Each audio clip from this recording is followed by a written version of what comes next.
नमस्कार दोस्तों, हमारे चैनल अतुल्य जीवन में एक बार फिर से आप सभी का स्वागत है।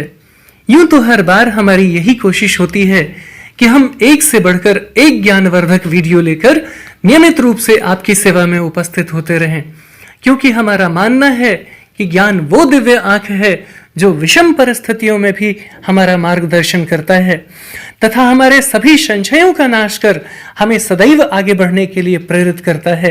इसलिए आप सभी से निवेदन है कि इस वीडियो को अंत तक अवश्य देखें ताकि आपको इसका वास्तविक आशय समझ आ सके।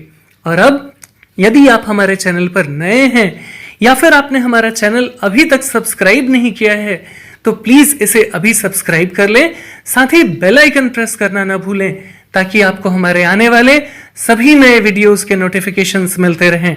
और अब आप सबका ज्यादा समय न लेते हुए आइए इस वीडियो को शुरू करते हैं। कहते हैं बिना किसी को जाने उसे समझना संभव नहीं है, पर बिना समझे उसे जानना भी तो व्यर्थ ही होगा ना। क्योंकि यह आवश्यक नहीं है कि जो लोग आपको जानते हैं वे आपको समझते भी हों, पर यह तय है कि जो लोग आपको समझते हैं वे आपको जानते भी हैं। हालांकि जानना पहले होता है और समझना बाद में, पर यह तत्काल बाद भी हो सकता है और लगने के लिए इसमें सालों लग सकते हैं। कभी कभी जानना और समझना साथ साथ चलता है, पर जानते हुए समझने से ज़्यादा बेहतर है समझते हुए जानना, क्योंकि जानना आसान है पर समझना बहुत कठिन है। जानना सतही होता है, एक विमीय होता है, जबकि समझने के लिए व्यक्ति को कई आयामों से होकर गुजरना पड़ता है। किसी को जानने के लिए आपको आंख कान आदि ज्ञानेंद्रियों की आवश्यकता होती है, जो लगभग सभी के पास होती हैं। इसलिए जानने के लिए तो आपको बहुत से लोग जान सकते हैं, पर उनमें से सिर्फ कुछ ही लोग होते हैं जो आपको समझ पाते हैं। क्योंकि समझने के लिए आंखों के साथ साथ हृदय की पवित्रता अपने आप में एक अनिवार्य शर्त है, जिसके बिना श्रद्धा विकसित नहीं हो सकती, और श्रद्धा नहीं होने के कारण बुद्धि का विकास नहीं हो सकता, और बुद्धि विकसित नहीं होने के कारण व्यक्ति में समझने की क्षमता का विकास नहीं हो पाता। और यही कारण है कि ज्यादातर लोग आपको समझ नहीं पाते, और जो लोग आपको नहीं समझ पाते वे कभी आपका मूल्यांकन आपकी योग्यता के अनुसार नहीं करते, बल्कि अपनी योग्यता के अनुसार करते हैं।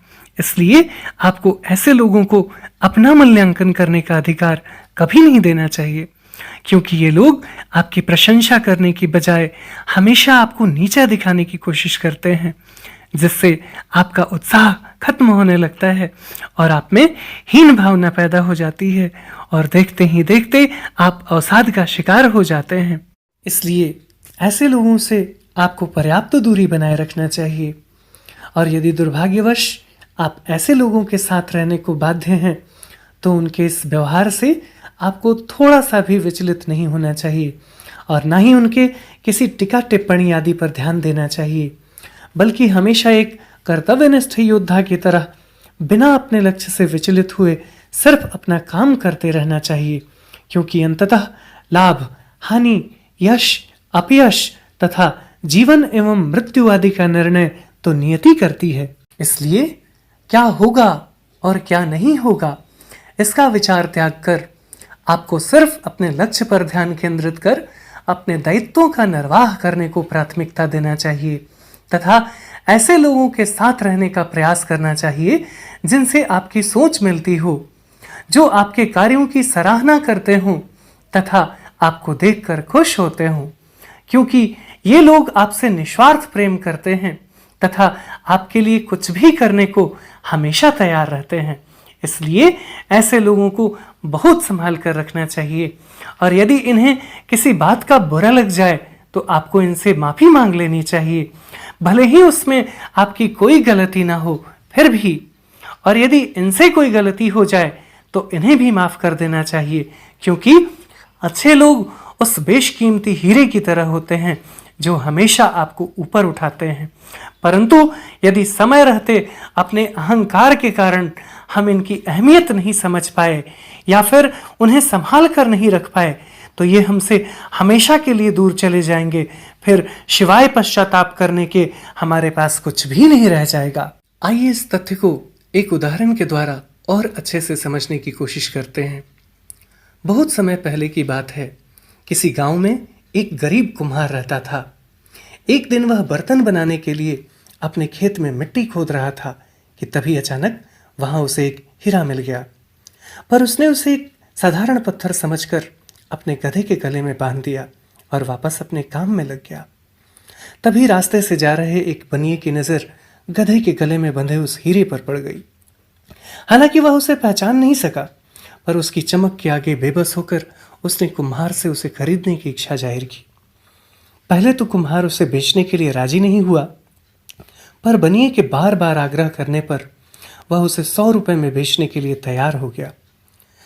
अब बनिए ने कुम्हार को 100 रुपए देकर उससे वह हीरा तो ले लिया, पर अफसोस कि उसने भी उसे एक साधारण पत्थर समझकर अपने तराजू की शोभा बढ़ाने के लिए उसे उसकी डंडी से बांध दिया। और इस तरह लोग बदलते गए, जगह बदलती गई, पर उस हीरे की अहमियत समझने वाला जौहरी अभी तक नहीं मिला। और देखते ही देखते इस बात को सालों बीत गए। संयोग से एक दिन बनिए की दुकान पर खड़े एक जौहरी की नजर उसकी तराजू की डंडी में बंधे उस हीरे पर पड़ गई। वह उसे देखकर भौचक्का रह गया तथा उसने बनिए से उसे खरीदने की इच्छा जाहिर की। पर बनिया उसे बेचना नहीं चाहता था, इसलिए उसने जौहरी को टालने के उद्देश्य से कह दिया कि वह उसे 200 रुपए में बेचेगा।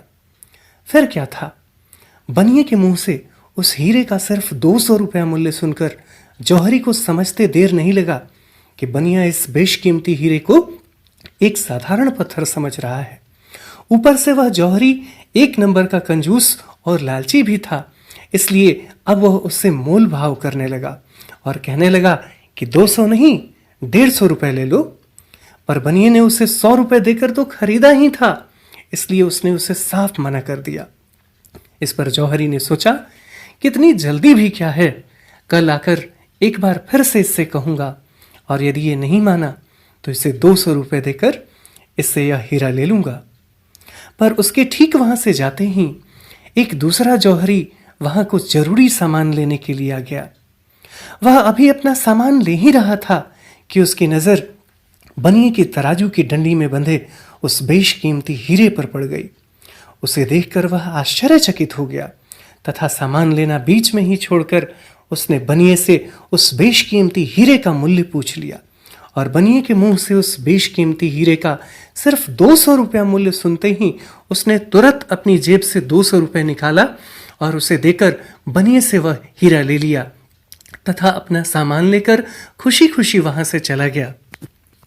उधर दूसरे दिन वह पहला जौहरी एक बार फिर उस बनिए के पास आया और उसे 200 रुपये देते हुए कहा, लाओ भाई, अब वह पत्थर मुझे दे दो। इस पर बनिए ने कहा कि वह पत्थर तो कल ही एक दूसरा आदमी मुझे 200 रुपये देकर ले गया। उसकी बात सुनकर जौहरी ठगा सा रह गया और अफसोस व्यक्त करते हुए उसने बनिए से कहा, अरे मूर्ख, ये क्या किया तुमने? वह कोई साधारण पत्थर नहीं था, बल्कि लाखों रुपए मूल्य का एक बेशकीमती हीरा था। उसकी बात सुनकर बनिए ने उससे कहा, अरे भाई, मुझसे बड़े मूर्ख तो आप हैं, क्योंकि मेरी नजर में भले ही वह एक साधारण पत्थर का टुकड़ा था, पर मैंने उसे 100 रुपए देकर खरीदा था। पर आप तो यह जानते हुए भी कि वह लाखों रुपए मूल्य का एक बेशकीमती हीरा है, आप उसे 200 रुपए में भी नहीं खरीद पाए, और अब आप मुझे मूर्ख बोल रहे हैं। यह सुनकर जौहरी अपना समूह लेकर वहां से चला गया। अब यदि हम इस घटना को ध्यान से समझने की कोशिश करें तो पाएंगे कि यही अक्सर हमारे साथ भी होता है। जब हमारे पास अच्छे लोग होते हैं तब हमें उनकी अहमियत का एहसास नहीं होता, और यदि हम उन्हें पहचान भी लेते हैं तो अपने अहंकार के कारण समय रहते उन्हें स्वीकार नहीं करते, और परिणाम उस पहले जौहरी की तरह हो जाता है। फिर हमारे पास शिवाय पश्चाताप करने के और कुछ भी नहीं बचता। इसलिए यदि आप जीवन में आगे बढ़ना चाहते हैं तो इंसान की अहमियत समझने की कोशिश कीजिए, उस पर भरोसा करना सीखिए और एक भरोसेमंद इंसान बनने की कोशिश कीजिए। यकीन मानिए, इंसानियत के अहमियत की यह समझ आपको अतुल्य बना देगा। यह न सिर्फ आप जो कुछ भी पाना चाहते हैं उसे प्राप्त करने में आपकी मदद करेगा, बल्कि यह जीवन के हर क्षेत्र में आपके लिए मददगार साबित होगा, क्योंकि ये वो नाव है जो जिस किसी के पास होता है वह डूबते डूबते भी पार उतर जाता है, और जिसके पास नहीं होता वह उतरते उतरते भी डूब जाता है। और अब इस वीडियो में इतना ही। यदि आपको हमारा वीडियो अच्छा लगा हो तो प्लीज इसे लाइक करें और ज्यादा से ज्यादा शेयर करें, ताकि हमारा मनोबल यूं ही बना रहे और हम एक से बढ़कर एक ज्ञानवर्धक वीडियो लेकर नियमित रूप से आपकी सेवा में उपस्थित होते रहें। और तब तक के लिए बने रहें हमारे चैनल अतुल्य जीवन पर। हम इसी प्रकार का ज्ञानवर्धक वीडियो लेकर जल्द ही एक बार फिर से आपकी सेवा में उपस्थित होंगे। जय हिंद, जय भारत।